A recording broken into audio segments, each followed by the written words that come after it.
नमस्कार विद्यार्थी मित्रांनो, आपलं मास्टर क्लास A1 या यूट्यूब चॅनल मध्ये स्वागत आहे। मित्रांनो, आज आपण ऑपरेशन्स ऑन फ्रॅक्शन हा घटक शिकणार आहोत। हा घटक अतिशय महत्त्वाचा आहे मित्रांनो। तुम्ही कोणत्याही इयत्तेत गेला 10वी पर्यंत 12वी पर्यंत किंवा तुम्ही MPSC किंवा UPSC देत असाल तर हा घटक तुम्हाला येताना जाणवतोच। परीक्षेला यावरती हमखास प्रश्न मित्रांनो विचारले जातात। मग यामध्ये ही वजाबाकी, बेरीज, भागाकार आणि गुणाकार आहेत। तर मग असे चिन्ह आल्यानंतर आपण नेमकी काय प्रोसेस करावी हे आज आपण मित्रांनो यातून शिकणार आहोत। तर मग पहिलं जे तुम्हाला दिलेलं आहे ते वजाबाकीचं दिलेलं आहे। मग यात एकच लक्षात ठेवायचं की जेव्हा वजाबाकी असली त्यावेळेस आपण काय करायचं आणि बेरीज असली त्यावेळेस काय करायचं। बघा, वजाबाकीला आणि बेरीजला एकच प्रोसेस आहे, फक्त काय बदलतील, चिन्ह बदलतील। आता बघा, हा 3 जरी तुम्हाला एकटा दिसतो पण तो एकटा नाही, त्याच्या खाली 1 आहे, हे गृहीत धरायचं। काय धरायचंय? गृहीत धरायचं। आणि वरच्यांचा तिरकस गुणाकार करायचा आणि खालचे जे प्लेस आहे, छेदाला जे प्लेस दिलेले आहे, जे अंक दिलेले आहे छेदाला, त्यांचा गुणाकार करायचा। मग तिरकस गुणाकार कसा होईल की 3 गुणेला 2 काय होईल? 3 गुणेला 2 किती झाले रे? 6। आता चिन्ह कोणतं आहे? मायनस।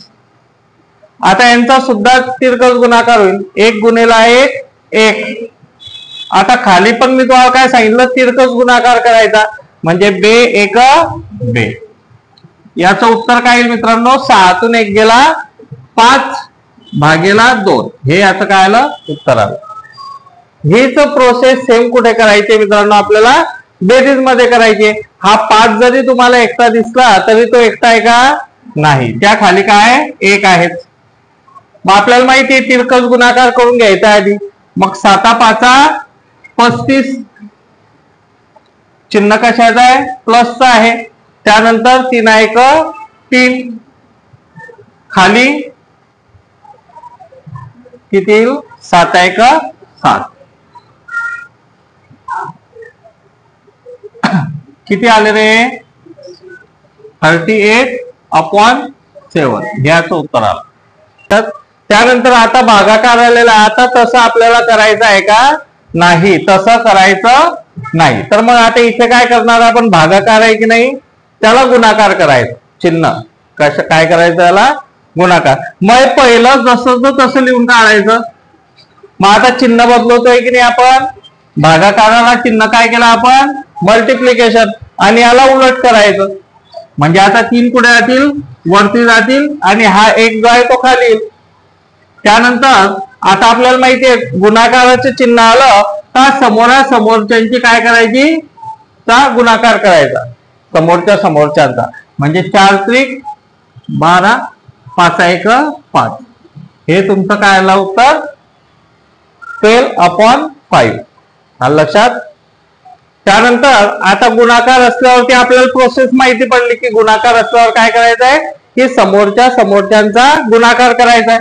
मग इथे 7 1 7 आणि 9 8 72, अशा पद्धतीने मित्रांनो हे जे फ्रॅक्शन्स आहेत ते आपल्याला सोडवायला लागतात। जेव्हा बेरीज किंवा वजाबाकी असेल त्यावेळेस काय करायचं का? तिरकस गुणाकार करायचा आणि जे छेदाला आहे त्यांचा गुणाकार करायचा, आलं लक्षात? आणि जेव्हा भागाकार आला त्यावेळेस आपण काय करायचं की या भागाकाराला काय कशात कन्वर्ट करायचं? गुणाकारामध्ये चिन्ह, आणि हे जे दुसरं जे पद दिलेलं राहते त्याला काय करायचं? उलट करायचं, आणि मग समोरच्यांचा गुणाकार करायचा। मग आता इथे गुणाकार आहे तर आपल्याला माहिती आहे की समोरच्यांचा गुणाकार करायचा। अशा पद्धतीने मित्रांनो जेव्हा बेरीज येते, वजाबाकी येते, भागाकार येतो आणि गुणाकार येतो, अशा पद्धतीने आपल्याला वेगवेगळा काय करावा लागतो? वेगवेगळे प्रोसेस करावे लागते। मग ऑपरेशन ऑन फ्रॅक्शन हा घटक आज आपण पाहिलेला आहे। तुम्हाला भविष्यात जर ह्या उदाहरणांची जर तुम्ही प्रॅक्टिस केली तर भविष्यात तुम्हाला हा जो घटक आहे तो कुठेही थांबवू शकणार नाही आणि तुमच्या हक्काचे मार्क तुम्हाला परीक्षेतून मिळून देईल। तर मित्रांनो, नक्कीच या उदाहरणांचा नक्कीच घरी प्रॅक्टिस करा, अभ्यास करा. आपल्या अभ्यासू मित्रांना हा व्हिडिओ शेअर करा. व्हिडिओ आवडला असेल तर व्हिडिओला नक्कीच लाईक करा आणि चॅनलला सबस्क्राईब करा. धन्यवाद.